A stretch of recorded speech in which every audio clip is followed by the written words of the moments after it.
Students, हमने हमारे पिछले लेक्चर में टिश्यू कल्चर का इंट्रोडक्शन, उसकी मेथडोलॉजी और रिक्वायरमेंट पढ़ा था, जिसका लिंक मैंने डिस्क्रिप्शन बॉक्स में दे दिया है।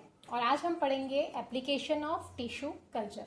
सो टिश्यू कल्चर के 4 बेसिक एप्लीकेशंस है। First is a micro propagation, second is a disease free plant production, and third is the production of secondary metabolite, and last one is the somatic hybridisation.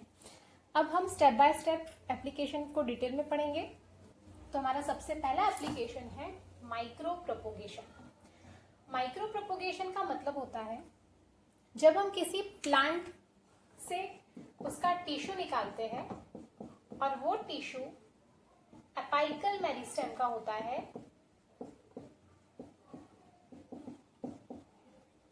तो उससे होने वाला tissue culture कहलाता है micro propagation.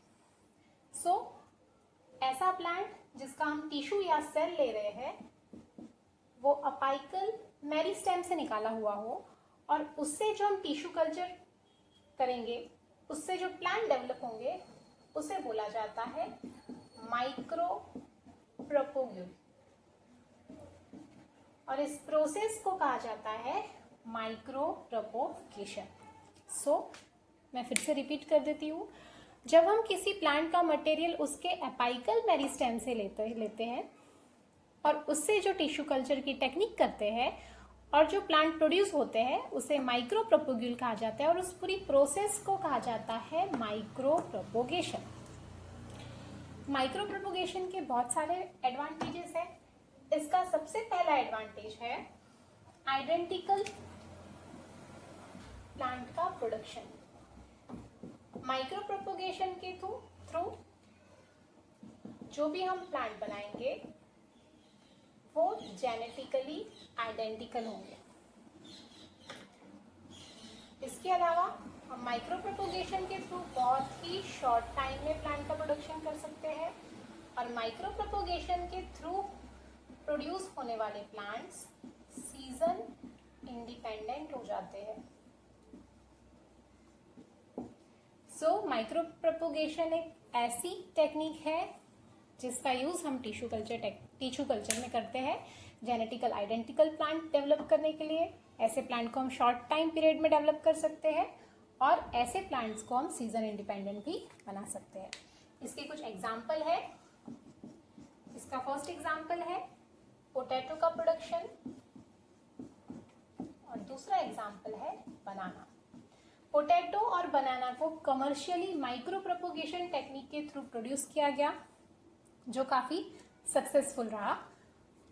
अब हमारा second application है production of disease free plant. Disease free plant production का ये फायदा है कि ऐसे क्रॉप्स बहुत लंबे समय तक सर्वाइव करते हैं और क्रॉप प्रोडक्शन ज्यादा अमाउंट में देते हैं। सो हमारा सेकेंड एप्लीकेशन है production of disease free plant. Disease free plants produce करने के लिए हम जो प्लांट मटेरियल यूज करेंगे, इट मींस जो हम एक्सप्लांट यूज करेंगे, वो एक्सप्लांट होना चाहिए अपाइकल मेरिस्टेमिक टिश्यू का। अपाइकल मेरिस्टेम टिश्यू या सेल अगर हम यूज करते हैं टिश्यू कल्चर टेक्निक में, तो उससे बनने वाले जितने भी प्लांट होंगे वो सारे के सारे प्लांट डिसीज फ्री होंगे। इसके एग्जाम्पल है शुगर कैन,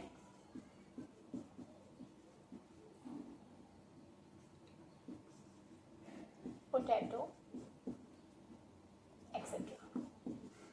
शुगर कैन और पोटैटो जैसे क्रॉप प्रोडक्शन के लिए अपाइकल मेरिस्टेमिक टिश्यू लिया जाता है, जिससे डिसीज फ्री प्लांट का प्रोडक्शन किया जाता है। हमारा थर्ड एप्लीकेशन है production of secondary metabolite. So secondary metabolite plant के ऐसे सेकेंडरी प्रोडक्ट्स होते हैं जिसका कमर्शियल यूज किया जाता है।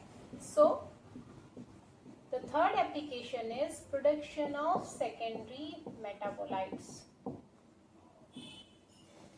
सेकेंडरी मेटाबोलाइट्स जैसे कि अल्केलॉइड्स प्लांट के हार्मोन्स, एंजाइम्स,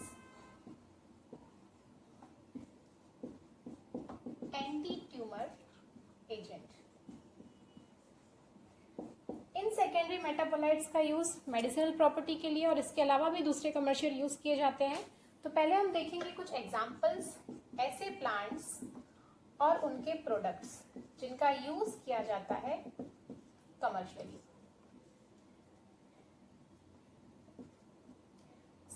हम पहला एग्जांपल लेते हैं कैथरैंथस रोजियस। कैथरैंथस रोजियस को हिंदी में सदाबहार का फूल भी बोला जाता है।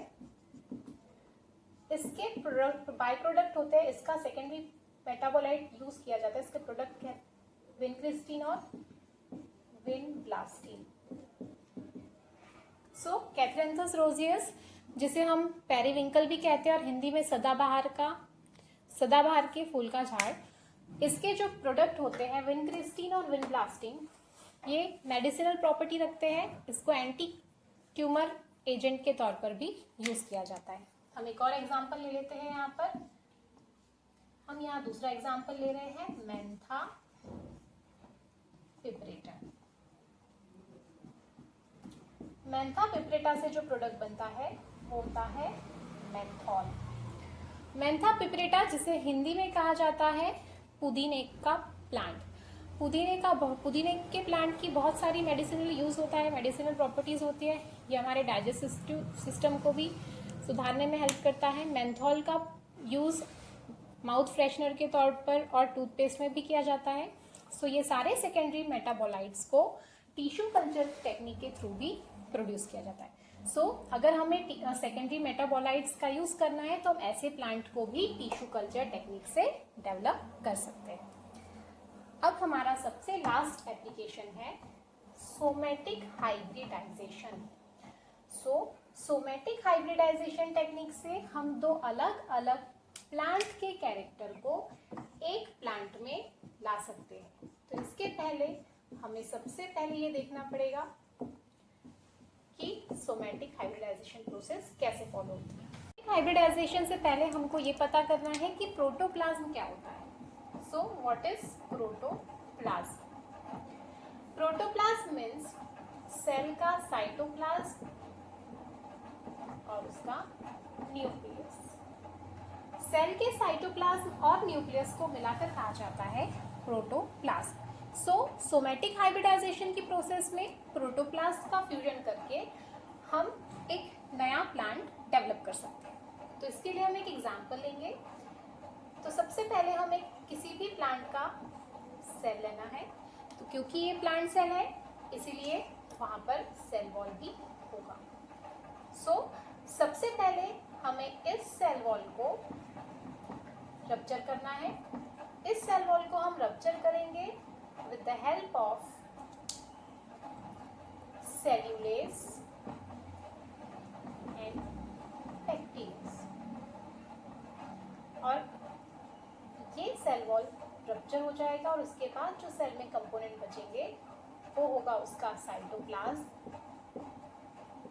और न्यूक्लियस, और इसे हम बोलेंगे प्रोटोप्लाज्म।